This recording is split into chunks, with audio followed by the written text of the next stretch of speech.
M सखावत हुसैन। इस नाम को बीते 24 घंटों में आपने कई बार सुन लिया होगा, लेकिन बांग्लादेश और भारत के मध्य इनका संदर्भ क्या है, आइए आपको बताते हैं। दरअसल बांग्लादेश में इंसा और नई अंतरिम सरकार बनने के बाद वहां के होम अफेयर्स एडवाइजर का एक बयान सामने आया है। ये एडवाइजर हैं एम सखावत हुसैन। अब एडवाइजर हैं तो जाहिर सी बात है कि सलाह भी देते ही होंगे, लेकिन इस बार उन्होंने सलाह किसी और को नहीं बल्कि उस मुल्क को दे दी है जिसने उसकी हर संभव मदद हर समय की है, यानी कि भारत देश को। अंतरिम सरकार में गृह मंत्री के बराबर हैसियत रखने वाले एम सखावत हुसैन बांग्लादेश के इलेक्शन कमिश्नर भी रह चुके हैं और ब्रिगेडियर जनरल के पद से रिटायर हुए हैं।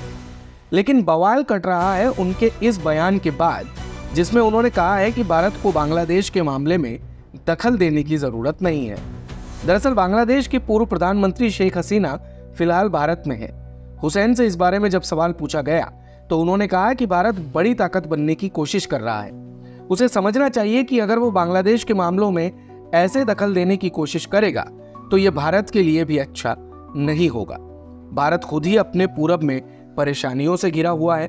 उन्होंने आगे कहा कि शेख हसीना ने मानवता के खिलाफ अपराध किए हैं और हुसैन नहीं चाहते कि हसीना भारत में हो। बकौल हुसैन, भारत सरकार इतनी नादान नहीं है कि ऐसा कुछ करेगी जैसा करने के लिए कुछ लोग उन्हें उकसा रहे होंगे। एम सखावत हुसैन ने कहा कि पड़ोसी होने के नाते बांग्लादेश भारत की मदद तो चाहता है, लेकिन उनके मामलों में दखल नहीं।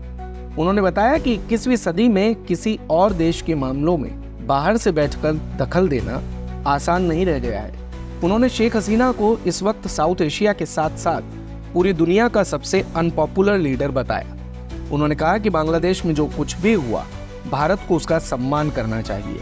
हुसैन ने दावा किया है कि बांग्लादेश में हुए बदलाव के पीछे किसी और देश का इंटेलिजेंस नहीं है, जो हुआ वो देश में ही हुआ।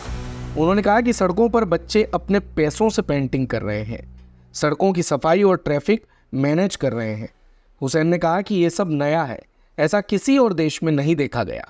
ऐसे में ये आरोप लगाना कि ये सब किसी और के कहने पर किया गया, ये बात ठीक नहीं है। दिन भर की सारी अपडेट्स के लिए सब्सक्राइब करें भारत कवरेज को और हाँ, बेल आइकन दबाना ना भूलें ताकि आप रहें अपडेटेड हमेशा।